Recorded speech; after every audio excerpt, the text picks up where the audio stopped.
Hello, this is Lisa, your host of Unexplained America. Thanks so much for joining me today for this dive into the Mollie Tibbetts case. Now, quick business. Please leave a rating, a comment, follow, whatever you can do on Spotify, Apple, YouTube, wherever you are listening. Also, go follow the Facebook business page. Now, this is a new page. This is not the group. I am working on moving the group over to the page, so that will help. So, also, really exciting news is the live show that's happening in Arkansas. It'll be July 11th, 7 p.m. at the historic Ritz Theater in Malvern.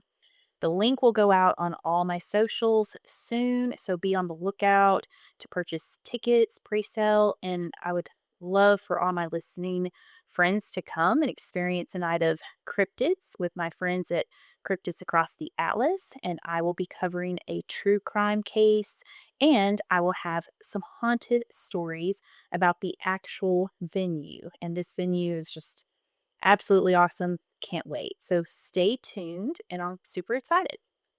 If you listened to the last episode, it covered the tragic death of Sharon Gregory. And today's episode is a request by a longtime listener, Parker, on the YouTube. So thank you, Parker, for requesting this. I always appreciate listeners' requests, so please feel free to email me. It's unexplainedamerica2@gmail.com, or you can message me or leave a comment wherever you listen. I'll be honest, these horrible cases on young ladies hit home for me. They bum me out. I have a daughter. I am a female. I have sisters and just friends. And so this is just horrible. It's just horrible to hear these cases about young women, being killed. So in the next month, I will be deep diving Heaven's Gate cult, and then something either cryptid or alien related is going to be happening in the month of April. I do already have another request for the Slender Man case, and this is by OG listener Heath. So thank you, Heath. And that will be coming in May. So lots of content on the horizon. And again, love the request. Keep them coming. We will get started on, again, this very horrible, sad case. Listener discretion for just awful murder and allusion to sexual assault. Again, I won't be going deep into that because, yeah, there's not a lot to report, but it's just awful and sad. Now, on the evening of Wednesday, July 18th of 2018, 20-year-old Mollie Tibbetts goes for a run. This is something Mollie does daily. Horrifically, unlike all the other days that Mollie goes out for a run, she never returns home. She never sees her loved ones again, and her death will hurt her family, her boyfriend, her friends, her university, and the small Iowa community she comes from. We're going to start by talking about Mollie, kind of the where and who that she came from. Now, Mollie is born on Friday, May 8th of 1998 in San Francisco, California, to Robert and Laura Tibbetts. Now, Mollie has an older brother, and then she has a younger brother that comes behind her when she's about 2. Now, when Mollie is in 2nd grade, her parents, they do divorce, and her mom moves the kids to her and Robert's home state, where they have all of their family. And this is the Tibbetts side of the family, it looks like Mollie's mom's side of the family. They all go way back in Iowa. So this is where all the family is. So she settles in with the kids in Brooklyn, Iowa. Now, Brooklyn is a tiny small town. I feel like my town is small. We have about 24,000 people. Now, this town, present population is around 1,500, but it is situated only 60 miles to the east of Des Moines, Iowa, of course, big town, and fairly close to Cedar Rapids and then Iowa City. So it's perfectly situated to much larger towns. So even though Brooklyn is small, it has a lot going on just because of its surrounding communities and cities and such. As this town is small, it is very safe, quiet community. It's just very safe. And Molly grows up here. She attends the local schools there, the Brooklyn schools, and she will graduate from what they call the BGM High School. It's the Brooklyn Guernsey Malcolm School. Now, Molly is lovely. She's beautiful. She has dark brown eyes, brown hair. She has a smile that is just truly genuine looking. She just looks like a little angel. Now, she is described by her loved ones and also by her boyfriend, Dalton, as always happy, bubbly, goofy, like she just loves life. She loves to have fun. And her family is like, yes, she loves life. Now, she was a cross country runner in school. She also loved to sing. So she was in the choir at school and she was participating in school musicals. And she was also on what was called like the speech team. And she was winning competitions in oration. So she was very good at talking, very well spoken. She was good at being on a stage. She was comfortable on stage. I mean, this girl was just, she was an athlete and an artist. Like she was truly just stunning, stunning person, talented person. Now, during her junior year, she began dating Dalton Jack. Now, he was a senior, and again, this is a tiny school. There were like 50 kids to a graduating class, so everyone kind of knew everyone else. But Dalton mentions that he and Molly started dating in 2016 after a ball game, and they just hit it off. They started dating. And Dalton would be described as the love of Molly's life.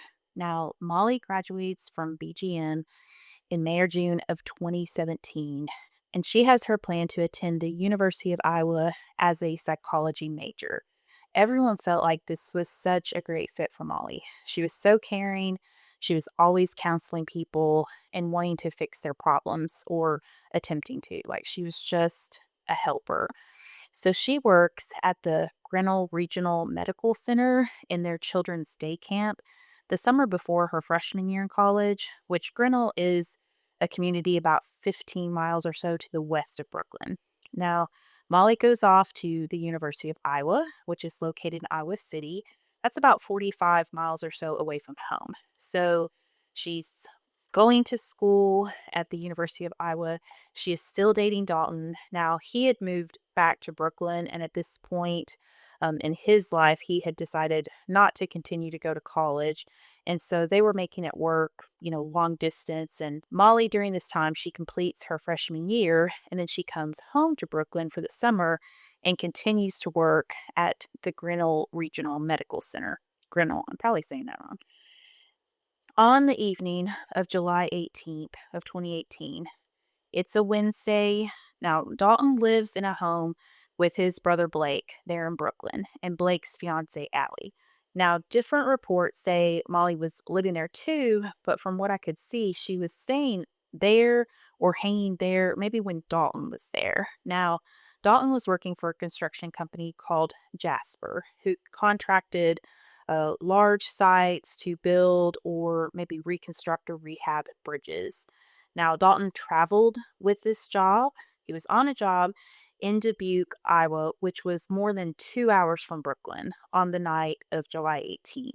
And that whole week, he was working out of town. Now, he's overnight working, and there's two workers to a room, like a hotel room, while they work out of town. So he's kind of never alone. He's on the job, and then he has a roommate whenever he's staying overnight.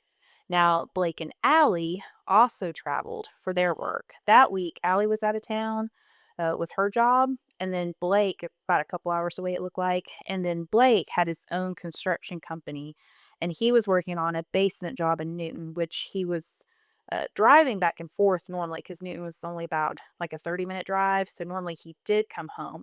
But with Allie working out of town, he decided to go and be with her. So Blake knew he was gone. He knew Dalton was gone. So Blake asked Molly if she could stay at the house with his two dogs. Like he had two dogs that he would keep in the basement. And so someone just needed to let these dogs in and out. So this was the plan. And Molly worked that day, that Wednesday. And then that night, she was kind of snapping Dalton like they would.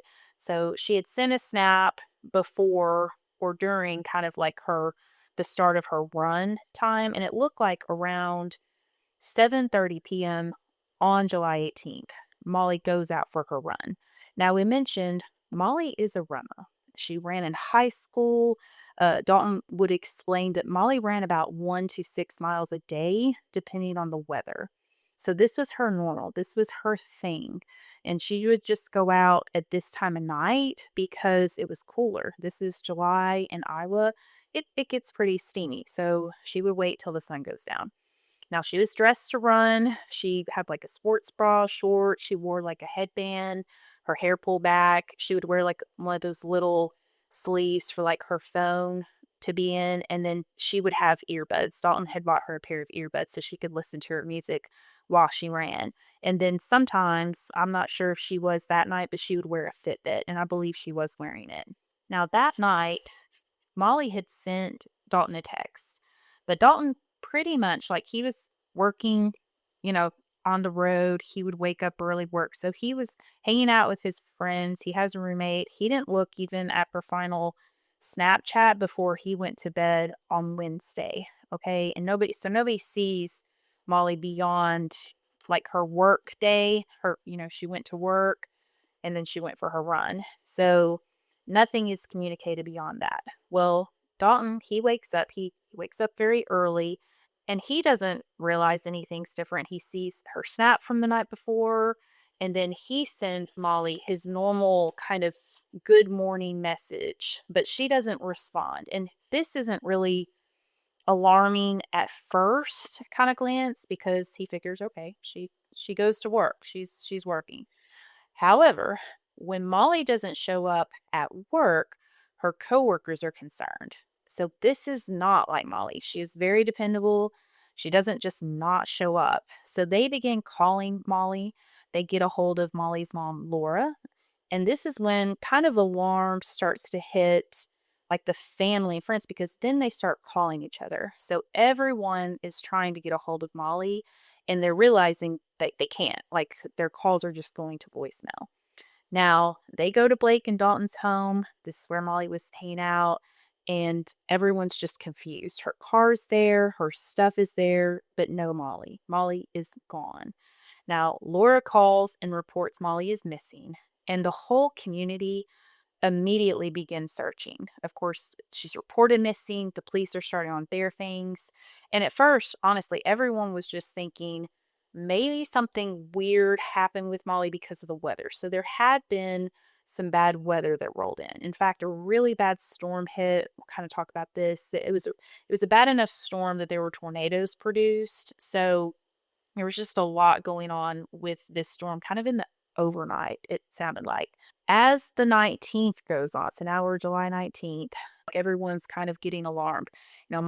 Mollie's dad, Rob, he still lives in California, but he comes in to search. The police are doing all things. They're searching. They have the dogs. They are just going everywhere. The police will spend a lot of resources searching high and low. And the family, they are doing flyers. The friends and family are driving around. Like everyone is searching for Mollie. And I can't even imagine the panic and that feeling of her parents and her brothers, of Dalton, like just absolutely frustrated, frightening, like what's happening as the days go by.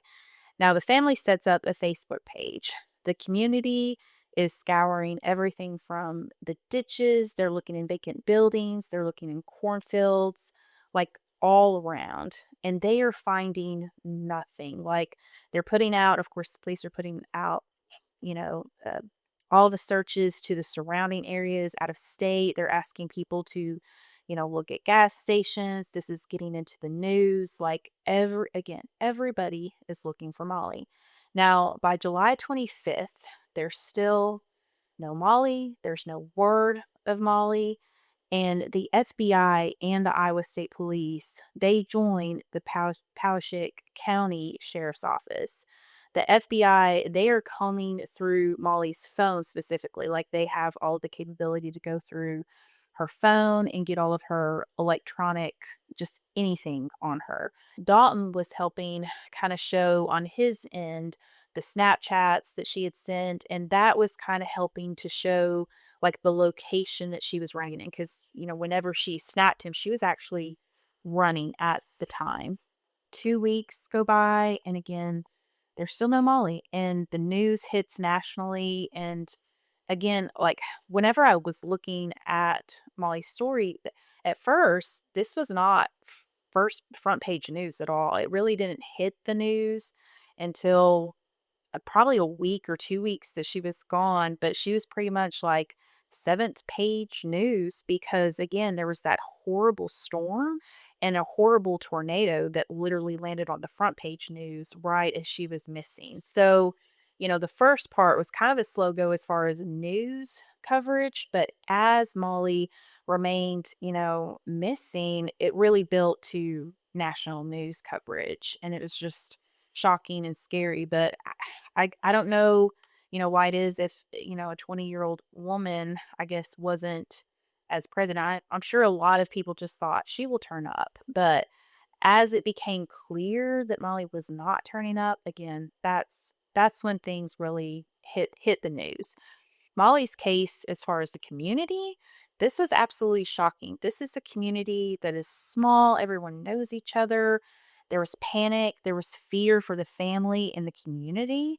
And we'll kind of talk about with the university. I mean, it was absolutely scary. And the reports going out were stating, they're looking for Molly. She was a white female, missing only 120 pounds, 5 foot 3 feet. Yeah, 5 feet 3 inches tall, brown hair, brown eyes, shorts, and a running bra, and they were pleading for anyone to call the number to the sheriff's department.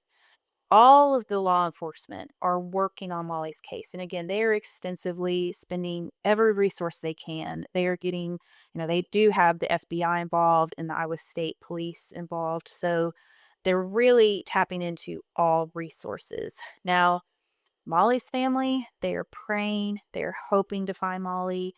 The days keep rolling by, and even though the family and community are working tirelessly to find her, it's getting frustrated. They are so frustrated, but they are very hopeful to find her. Now, during this time, the sheriffs, they are tracking about 2,300 leads, and they do have a possible sighting that was called in. As someone had called in and stated that they saw Molly at a truck stop in Missouri, and that, however, would prove to be false. But they were tracking every single little tip that was coming in hopes of just figuring out what happened to Molly. The sheriff's office, so far, they do have witnesses that remembered seeing Molly running on the east side of Brooklyn around 7:45 p.m. And her phone data, whenever the FBI, they're combing through her phone, they are finding information that is reflecting that same area, like pings and such. And her phone data shows all of a sudden she's kind of running along, and then suddenly around that 7:45 or so mark, she starts moving at 60 miles per hour to the south of where she had been in Brooklyn. Now, this was moving her to a town southeast called Guernsey. So the police and authorities were really focusing their search efforts there.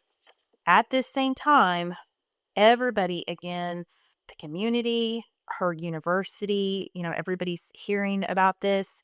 They are posting and working with the local Crime Stoppers, and they basically get a reward for Molly's whereabouts, totaling up to $366,000. So this was major reward money. As you can see, everybody wanted to find Molly. This was just a super shock and a super scare for the community. Now, on August 15th, the police review some camera footage obtained from a home in that East Brooklyn area where Molly was seen. They see a figure that appears to be a runner in the video, and as they continue to watch the video, the police notice something. About 20 minutes after you see the runner, you see a dark colored car that looks like a Chevy Malibu. And this Malibu stands out big time because it has chrome on the door handles and chrome side mirrors. And in this video, the Malibu is kind of driving back and forth like 6 times on the same video. So the police want to find this Malibu. Clearly, this Malibu was in the vicinity of Mollie. Now, the following day, on August 16th, the Palachuck County Deputy Sheriff's Officer named Steve Keevy, he sees a Chevy Malibu, and it fits the description of the one in the video. Obviously, this chrome really stands out. Now, Deputy Keevy, he proceeds to follow this vehicle, and eventually he stops the car and goes talks to the driver. Now, the driver is a young Hispanic man that only speaks Spanish, and Deputy Keaty does not. So there is like a huge communications, like a tough time, the language barrier and such between him. But during this conversation, the driver identifies himself as a Cristhian Bahena Rivera. And he says he works there at a local dairy farm. So the officer is familiar with this farm, and the officer has Bahena's info, and I will call him Bahena, his info, and lets him go. Now, on August 20th, officers with the sheriff's department, they kind of follow up on this situation. So it's, I'm sure Officer Keevy is there. There's other deputies with the sheriff's department. They also have the Iowa State Criminal Investigations Division, and they have U.S. Homeland Security. So they all go out to the dairy farm where Bahena works. And at this time, they just ask to talk to Bahena. They ask if they can speak to him, and they wanted to speak to others on his job. Now, because of that language barrier before, they do have a translator with the Homeland Security with them. So they talk to Bahena. He discusses how he works at the dairy. His schedule is 5 a.m. to 5 p.m. daily, and his schedule's like really tough. It's 13 days straight working and then 2 days off. Now, his paperwork with the dairy turns out will be under a false name, like it's not under his Cristhian Bahena Rivera name. The officers do request Bahena if they can search his vehicle, which is a black Chevy Malibu with the chrome on it. Now, he has another vehicle that they asked to request as well, and he does sign off, and this is like a Nissan Altima that he has. So they do search it. Now, additionally, as they continue to talk with him and others, they ask if he would actually go down to the sheriff's department for more questions. Just voluntarily, he agrees. He is not restrained. They make it clear that he can have his phone. He actually sits in the front seat with the officers when he's taken over to the sheriff's department. He has his phone on him. In fact, when they get him to the sheriff's office, he actually sits in the lobby. He is there with his phone. He is, again, not restrained. They have not said anything to him. They're just asking him to voluntarily kind of talk to him. Now, the sheriffs, they call in an officer named Pamela Romero. She is a native Spanish-speaking officer. Now, they begin interviewing Bahena, and this is around 5 p.m. when they actually start talking to him, and this is on August 20th. Now, during this interview, Romero does read Bahena his rights, and we will get into this. And this is done, like, they start the conversation at 5, and his rights are not read to him until around 11:30 p.m. Now, there is another officer there named Jeff Fink. He is not native speaking, but he is proficient in Spanish language. Now, they tell Bahena, that he can use his phone, that he can leave at any time. He is not under arrest. Now, when talking with Bahena, he first states he had never seen Mollie before in his life. Like, he doesn't know this girl. He's never seen her. But then as they continue to talk, he does concede after a lot of further discussion that, oh, yes, I did see her one time when I was running errands. So then his story kind of shifted. Now, at the same time, the criminalists are going through his car, and at that first kind of glance through his car, they are finding like hairs and such. So they're collecting different materials that they will end up testing. Okay. Now, the interviewing, like I said, is continuing. It starts at 5. Yeah, it's continued.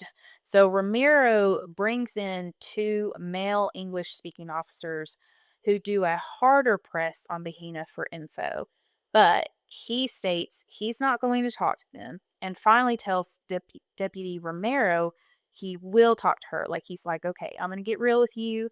I'm going to talk to you, but only you. And this is around that 11:30 p.m. mark where she reads his Miranda rights, okay? And when she's talking to him, she is speaking his native language, Spanish. Once the officers are gone and he is talking to Ramiro on the night of July 18, he says he sees Mollie running and he says he gets out of his car and he begins to run beside Mollie. Now, Mollie, I'm sure like any woman, is totally freaked out. But Bahena says Mollie tells him she's going to call the police. This makes Bahena angry. He says this angers him, and he says he knows he struggles with Mollie, but he also at the same time doesn't remember the actual struggle. He says he blacked out at that point, which is something that occurred for him when he gets angry. Now he says he comes to and he's in his car and he's driving, and then he kind of glances in his car and he sees an earbud and he knows it's Mollie's because he remembered that she had earbuds in. Now, this makes him automatically know and believe that she's in the trunk of his car. Like, he just knows this, even though he blacked out. Now, he then continues to drive and he drives to a cornfield and carries Mollie into the cornfield and covers her with stalks. With this confession, with this conversation that went on, and they spoke for a long time, it's probably around 2 or 3 in the morning. So by this time, and this is now on the 21st, Bahena says that he will lead the police to Mollie's body. So Officer Romero, I mean, of course, the officers are ecstatic, like, oh my goodness, we're going to find Mollie. So they load up Bahena and they get in the car and they set off to find Mollie. Now, Bahena advises them to begin at his home first. So they drive first to his house, and then he says from there he will be able to tell them where to go to get to this cornfield. So this is exactly what they do. They start out at his house. He leads the officers to this cornfield. Now, this cornfield is in the town of Guernsey. It's about 10 miles away from Brooklyn, like we kind of discussed, that area where her phone was showing and kind of pinging. And this field was in a rural area off of Highway 21. Now, the police pull over and they try to search for Mollie based on the description of what Bahena had said. And this is around 4:30 a.m. or so by this time. Now, Bahena, when they first get out, he's still in the vehicle, but they cannot locate her. They do not find her. And so they actually get Bahena out of the car, and right away, he is able to lead the police right to her location, which was about 60 feet off the road. And once they're getting closer, they do see shoes sticking out of the stalks that she was covered with. And they see, also, as they're kind of surveying the area at this point, they see a pair of shorts and underwear that were about 12 feet from the body. And the body is very decomposed. Immediately, they get him out of the scene. They call in the Iowa State Medical Examiner's team, and this is a Dr. Klein. So Dr. Klein and his team come out, and Dr. Klein will state later in testimony that Mollie was in a severe state of decomposition, kind of due to the heat, the moisture, being in the cornfield, and it was a muddy situation. There had been a lot of rain, so you have the heat and the humidity and just everything. So this time of year in Iowa, it's just there's a lot going on. So he stated her body was to the point where they could not get any fingerprints lifted off of her, and her actual bones were visible at this point.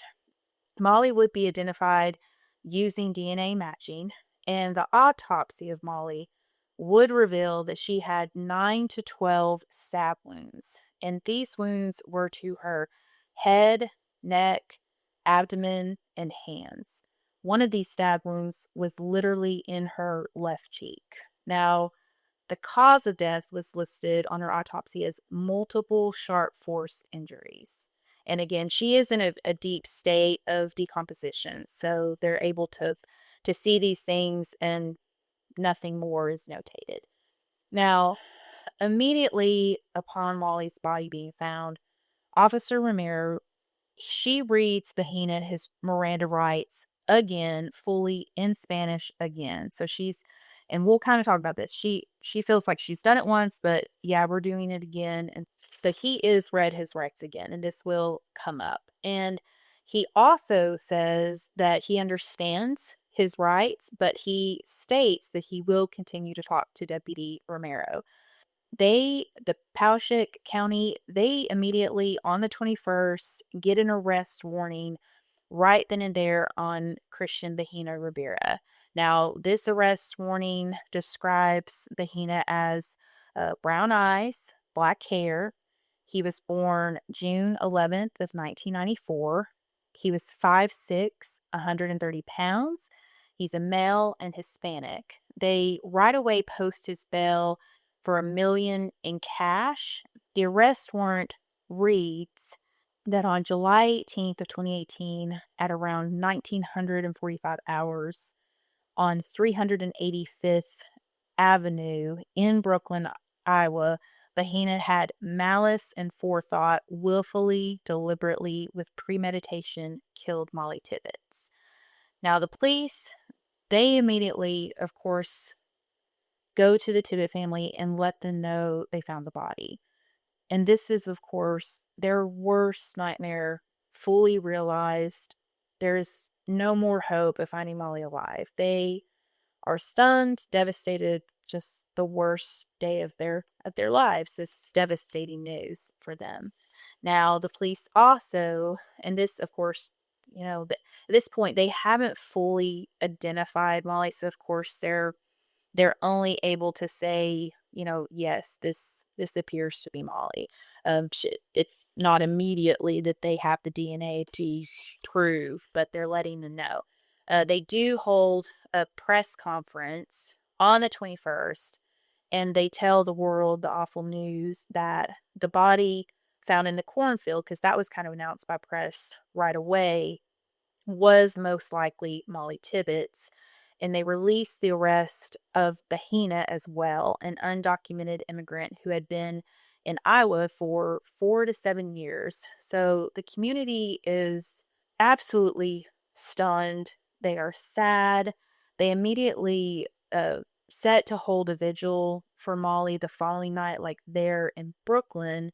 And they also hold a vigil at the University of Iowa campus as well. So all that loved Mollie, they're all mourning this great loss.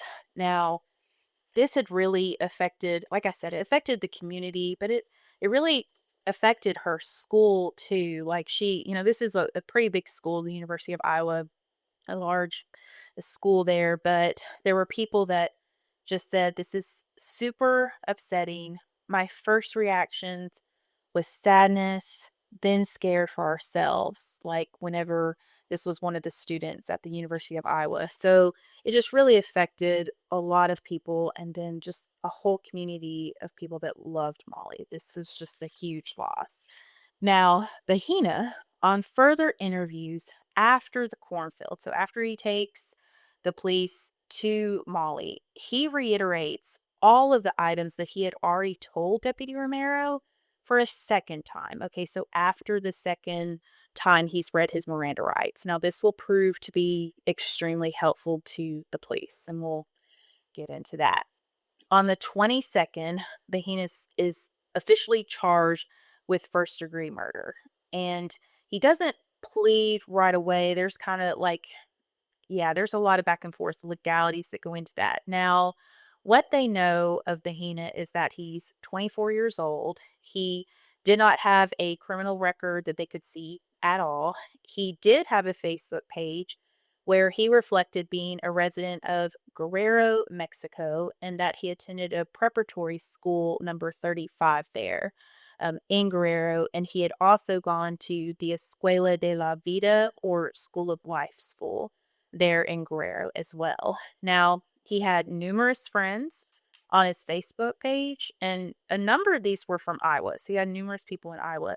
His last post had been from May 26th of 2018, where he had uploaded a cover photo. And then sources were really unclear on how long Bahena had been in the States, but it was said that he was possibly there since the time he was 17 or so. And then he had worked on a variety of different farms around Brooklyn, but kind of at that time he was working for a particular farm, which we'll get into. And his paychecks were actually under a name of John Budd. So he did have kind of fake documents that he was using to work. Now, initially, the state assigned a public defender named Alan Richards, and additionally, the bond that was first set up is 1 million. It became like they increased it to 5 million, and they stated that he was a flight risk. Now, this arrest and everything on Bahena and everything with Mollie's case, this is all front page news. Now, Bahena, he did work for a farm. We mentioned that. He worked for a farm called Yarraby Farms, which the Yarraby farm was owned by a family named Lang. So this Lang family had been longtime sixth-generation farming family there in Iowa. They stated they had vetted Bahena through the E-Verify program. Now, this is what they're saying at first, I guess, to the press. Now, it comes out later that the farm actually didn't utilize the E-Verify because the E-Verify, a lot of people were kind of pointing fingers. They're always trying to point fingers, of course, when something bad happens, like how did this happen? Was, Bahena verified? Well, the Verify company comes back and said, no, the farm doesn't use it. And then the farm came back and stated that they went through the SSA system and they clarified info via that system, but Bahena had given them false documents. So again, it was kind of one of those pointing fingers. This was kind of going back and forth in the papers. Bahena had many family members actually in Iowa and Mexico who were shocked, along with friends and coworkers that described him as a very calm person. Some described him, and said he didn't drink or do drugs. He was separated from a woman that he had been with and that he had a 3-year-old daughter with her. And Bahena had an uncle, Cappy, that stated to the papers, I didn't know what was going on. I know him to be a good person. So this was really shocking for not just Mollie's family, but, for the Bahena family as well. Now, Bahena's father in Mexico, who was 43 years old, he stated he was stunned and that he did not believe his son was guilty. Now, his uncles did state if he did do it, he should be punished. But his father claimed to have talked to Bahena just a few days before he was arrested, and he just couldn't believe that he did it. He said he was very calm when he talked to him. No one had seen any shifts in Bahena's behavior in the last month, and he said that he felt like Bahena would have run home to Mexico if in fact he did do this. And Bahena's dad mentioned that, he felt like he was innocent. Now, Bahena's family, they dismiss the public defender and they hire a formerly married couple, Chad and Jennifer Frise, to defend Bahena. So after, of course, when you change counsel, there's just a lot of back and forth hearings. So they go back and forth many times before an official hearing comes about. So on September 19th, Bahena actually goes to court and pleads not guilty to the charges against the first-degree murder on, Mollie's death. So that is kind of where we're at. Now, Mollie's poor family, they have the vigils right away. They do have Mollie's funeral mass on Sunday, August 26th. And they ask in lieu of flowers that contributions go to the University of Iowa, the Stead Family Children's Hospital. So donate to that in Mollie's remembrance and name. Now, like we mentioned, people in the community, the state, the country, they are pointing fingers. There's always so much People are upset and they're trying to find fault and they're trying to make political points or discuss Mollie's death as a political agenda.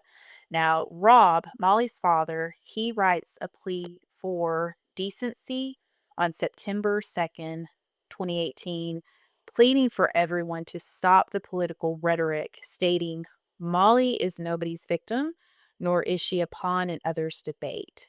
And justice in my America is blind. Now, Mollie's family is suffering, and they're having to deal with the legal battle that is ensuing with her suspected killer with Bahena. So they're having to deal with just all this, court stuff on top of just dealing with their grief and trying to get, I'm sure, just through the day. Now, Bahena's defense team, they are filing many motions. They're just back and forth motions, but they do file motions to suppress his statements made to police. So they file in September, and then they file more motions, continuing motions, and supplemental motions in March of 2019. Now, all through the summer after they're filing these motions, they're continuing more motions in August, and now we're pushed to August 2019, and they are alleging at this point that Bahena's statements made to officers were made without adequate Miranda warning, and also in other motions they claim the confession by Bahena was involuntary due to length of time of interview and Bahena being so tired. They also go on to claim the officers made improper promises of leniency to Bahena if he did confess. So this is where the defense is motioning to the judge and appealing to the judge.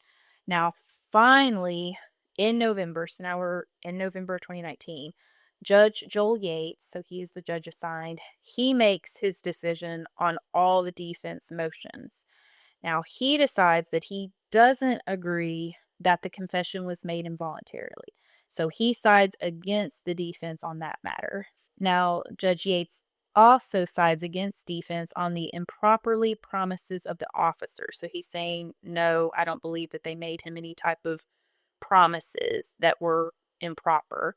Now, however, on the Miranda ruling, he does agree. So he cites that everything Bahena stated before the second Miranda warning would be suppressed. So basically, like, thrown out. So what happened was Deputy Pamela Romero, whenever she first did the Miranda warning at around 11:30 on the 20th, so she stated the Miranda rights, but she left out the part about telling him that his statements could be used against him in court. So she left that part off. So she read everything but that section of it. So that was a win for the defense. However, he stated everything again to Romero after he was fully Mirandized after Mollie was found. So prosecution in that sense really didn't lose anything because he reiterated everything discussed prior to.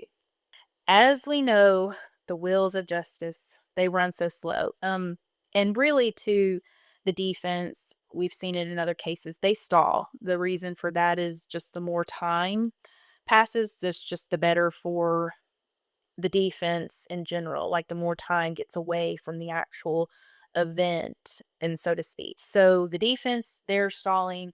The wheels of justice move slow. So after the judge's decision in that November, they go ahead and set up trial for like January or February of 2020. And then it gets pushed to March. And then we all know what happened in March of 2020, COVID-19. So with the pandemic, absolutely nothing happens on the case. Like everything, the whole world is shutting down and nobody's knowing what to do, where to go. And additionally, the defense, they had worked on all of these motions that the judge heard on, but they were also filing other motions. So they do get the trial moved away from Poweshiek County to Scott County. And that basically the courthouse in the city of Davenport. So they do win those motions. And finally, after, so long, the case is set to begin the actual trial in May of 21. So this is almost a full 3 years later. And you can see just everything that surpassed was just motions, and the pandemic just really slowed down the case. Now, on Monday, May 17th, 21, the trial begins. The prosecution's evidence is based on Bahena's words themselves and the fact that he led the officers directly to Mollie's body. Like, we discussed how the officers could not find Mollie's body until Bahena himself got out of the car and led the officers to her. Now, also, they have DNA evidence from Bahena's Malibu, and there were multiple items found in the vehicle that actually had human blood determined to be on these items. There were several. He had like a football in the vehicle. He had tons of material in the vehicle that proved to be human blood, but they were so small that they couldn't produce an actual DNA. Now, however, they had looked through the trunk. They had looked at, in the first search, they had looked at hairs, which the hairs proved to not be Mollie. But when they looked deeper, because immediately they were scouring the cars because he went into the arrest warrant and such. But when they went into his trunk, they took out the trunk liner, and there were other places along the trunk that had blood. And this blood, there was enough blood to get an actual match, like a big match to Mollie. Now, there were 21 different spots tested by the Iowa State Crime Lab, and 20 of those spot location that they tested, and these were different places on this trunk liner, they all matched to Mollie. Now, on top of all the digital data backing up locations on both Mollie and Bahena, it would have shown where they were and such. So this is what the prosecution has. And just to be clear, I think I've talked about this on some other files. Like, everyone always says, "Oh, it's just a circumstantial case." Okay. Well, I don't think many people understand what is direct evidence and what is circumstantial evidence. So the only thing that is actual direct evidence in a case is Bahena himself stating what he did. So his confession is direct evidence. Now, if someone else had viewed Bahena doing this act, that would be direct evidence. Or if there was an actual like recording, like video, audio, whatever, that is direct evidence. But DNA evidence, that is circumstantial evidence. And in this case, the defense will actually, they will point fingers at Dalton Jack, and they will also give a whole new narrative by Bahena himself. And he will actually take the stand, and we'll talk about that. Now, the prosecution is Assistant Attorney General Scott Brown, and he is assisted by a Bart Claver. Now, immediately day one of the trial, and I will say you can watch this entire trial on YouTube. I watched probably about half. There were there's 8 to 9 hours of material, and I did watch actual testimony by Dalton and his brother Blake. They were called the first day, but all of the officers were called. Officer Romero, there were specialists called. There were like other people called, and we'll get into that. But you can watch it, and I will post a link, and then you can get to the link and watch if you wish. If you wish to do that. So, because it is interesting, I did especially listen to Dr. Klein's testimony. Now, the first day, they called Dalton Jack and his brother Blake, and basically they're asking them to outline the living situation, their work situation, like where they were, their schedules, the week of Mollie's murder. Now, all the officers, like Romero, are called to the stand, and there, of course, is just a very sad, very telling testimony about Mollie's body, and this is told by Dr. Klein. Now, further witnesses called by prosecution are the criminalists that worked the case. There was one in particular, an Amy Johnson. So she's getting into like the DNA testing, talking about what they found, and their, all of that evidence that was found in Bahena's vehicle. Now, the prosecution They rest, and the Bahena himself, like I said, he takes the stand. So he tells a very different story from his confession. So he states that two masked men broke into his home. They forced him to drive to where Molly was running. Then one man exits the car and puts something in the trunk. These men then threaten Bahena that they'll hurt him and his toddler, and his ex-girlfriend if he goes to the police. Now, Bahena says that he's scared, but he then takes Molly's body and places it in the field and then goes home because he's scared. Now, this is his story. This is what he states. So the trial goes on for 14 days and both sides rest. The prosecution's closing argument stated she, as in Molly, crossed paths with him, Bahena, and it ended her life. She was attacked brutally by him. She was stabbed repeatedly by him. Can you imagine what that was like for her? 5 weeks her body lay in that cornfield. And you know who knew about that? One man. One man knew, and he is here. His name is Cristhian Bahena Rivera. Now, the trial closed out on Thursday, May 27th at 1:30 p.m., and the judge told the jury to deliberate. By Friday around 1:30, they came back with a guilty sentence and set the sentencing hearing. Now, after Bahena is given the guilty sentence, the defense is discussing with the press about the appeals that they will file. Now, one member of Molly's family, they also talked to the press. We know Molly is still watching over us. She's our beautiful angel and she's soaring high. This verdict doesn't bring Molly back, but it does bring justice for Molly. Now, in July, Bahena is actually sentenced, and he is sentenced to a life sentence without the possibility of parole. And the judge had this to say after everyone, they got to hear Molly's family speak, give their impact, victims' impact statements, to the judge and such. But the judge states to Bahena, you alone forever changed the lives of those who loved Mollie Tibbetts. Now, at this point, it is July of 21. There is justice for Molly, but the legalities of the case and Bahena's defense still continue with appeals, just like they mentioned. So the defense is working on appeals, and they are trying to get a new trial put in place for Bahena based on some statements made by some inmates. So evidently, someone named Arnie Mackey, I believe, he was an inmate in a Kioski County jail. Now, in May of 21, he says that a man named Gavin Jones had told him that he killed Molly and he framed Bahena for it. Jones evidently or allegedly was working with a 50-year-old sex trafficker, and Jones says that he dismembered Molly and wrapped her in a tarp and then I guess put her in the cornfield is what he's saying, is what this other guy's saying.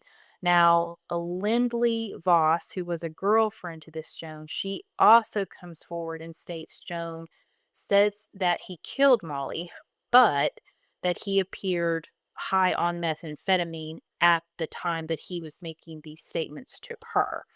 The defense also files for a Brady violation due to failure of disclosing evidence of a 2019 investigation on a James Lowe.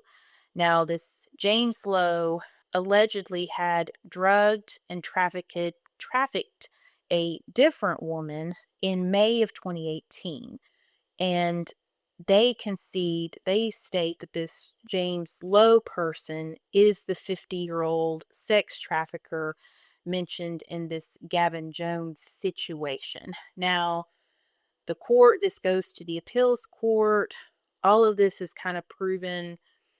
They kind of run through this evidence and they look at everything that is put forward, and all of these motions are denied. They come back and state that none of this evidence or quote unquote proof comes about to anything or alleviates all of the evidence against Bahena, basically. So they're saying, okay, none of this adds up, none of this makes sense when this was dived into, and then all of the evidence was sound on the prosecution of Bahena in the first trial. So basically, they hold up. So on October 11th of 23, the appeals court, they affirm Bahena's original conviction.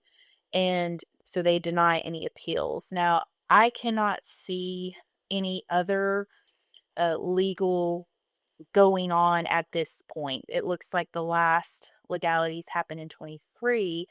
And as of May of 25, the Iowa records do show that Bahena is incarcerated at the Iowa State Penitentiary in Fort Madison, Iowa.